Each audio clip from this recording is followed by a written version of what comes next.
ബഹുമാനപ്പെട്ട വിദേശകാര്യമന്ത്രി എസ് ജയശങ്കർ ഭാരത സർക്കാർ south block Raisina hill New Delhi 110011 കഴിഞ്ഞ ദിവസം ഈ അഡ്രസ്സിൽ ഒരു കത്ത് വന്നു. കത്തെഴുതിയത് ആരാണെന്ന് പറയട്ടെ.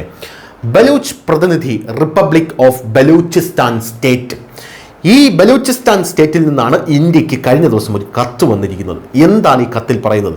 ബലൂചിസ്ഥാനെ സംബന്ധിച്ചിടത്തോളം ഇന്ത്യയുമായി അടുക്കണം, ഇന്ത്യ പാകിസ്ഥാനെ തകർക്കണം, ബലൂചിസ്ഥാൻ ഒരു സൈഡിൽ നിന്ന് ഇന്ത്യ തുടങ്ങിയാൽ തീർത്തുകൊള്ളാം എന്നൊക്കെ ഓപ്പറേഷൻ സിന്ദൂറിൽ പറഞ്ഞത് നമുക്ക് ഓർമ്മയുണ്ട്.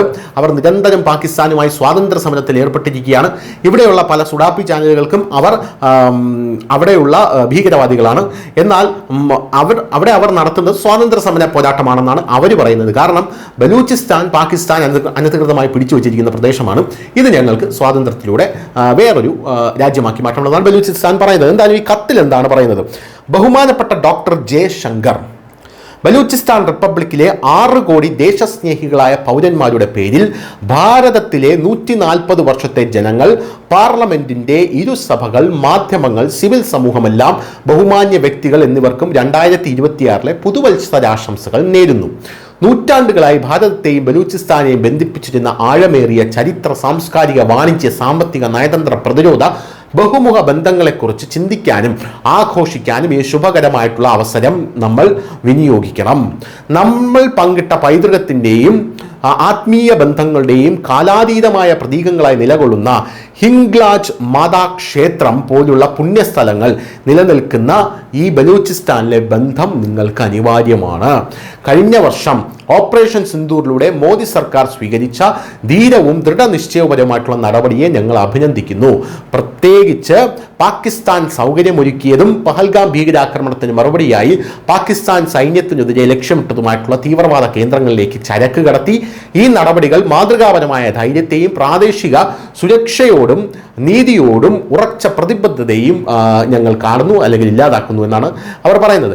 കഴിഞ്ഞ 79 വർഷമായി ബലൂചിസ്ഥാനിലെ ജനങ്ങൾ പാകിസ്ഥാൻ ഭരണകൂട അധിനിവേശത്തെയും ഭരണകൂട സ്പോൺസർ ചെയ്യുന്ന ഭീകരതയെയും മനുഷ്യാവകാശ ലംഘനങ്ങളെയും സഹിച്ചു വരികയാണ്.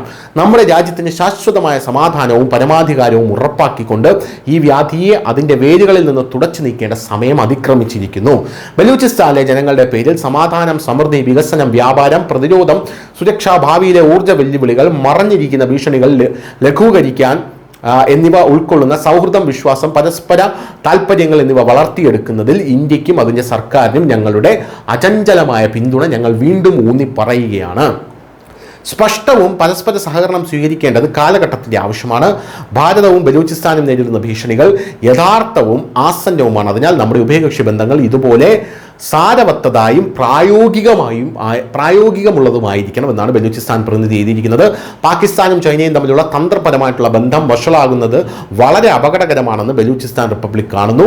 പാകിസ്ഥാനുമായി സഹകരിച്ച് ചൈന പാകിസ്ഥാൻ സാമ്പത്തിക ഇടനാഴി അതിൻ്റെ അവസാന ഘട്ടത്തിലേക്ക് എത്തിച്ചിട്ടുണ്ടെന്ന് ഞങ്ങൾ മുന്നറിയിപ്പ് നൽകുന്നു. ബലൂചിസ്ഥാനിലെ പ്രതിരോധ സ്വാതന്ത്ര്യ സേനകളുടെ കഴിവുകൾ കൂടുതൽ ശക്തിപ്പെടുത്തിയില്ലെങ്കിൽ ദീർഘകാലമായി നിലനിൽക്കുന്ന രീതികൾ അവഗണിച്ചാൽ ഏതാനും മാസങ്ങൾക്കുള്ളിൽ ചൈനയ്ക്ക് ബലൂചിസ്ഥാനിൽ സൈനികരെ വിന്യസിക്കാൻ കഴിയുമെന്ന് സങ്കല്പിക്കാവുന്നതാണ്. 60 ദശലക്ഷം ബലൂചിസ്ഥാൻ ജനതയുടെ ഇച്ഛാശക്തി ഇല്ലാതെ ചൈനയുടെ ബൂട്ടുകളുടെ സാന്നിധ്യം ഭാരതത്തിൻ്റെയും ബലൂചിസ്ഥാന്റെയും ഭാവിക്ക് സങ്കല്പിക്കാനാകാത്ത ഭീഷണിയും വെല്ലുവിളിയും ഉയർത്തും എന്നാണ് ഈ കത്തിൽ കൃത്യമായി പറഞ്ഞിരിക്കുന്നത്. News desk Malayalam.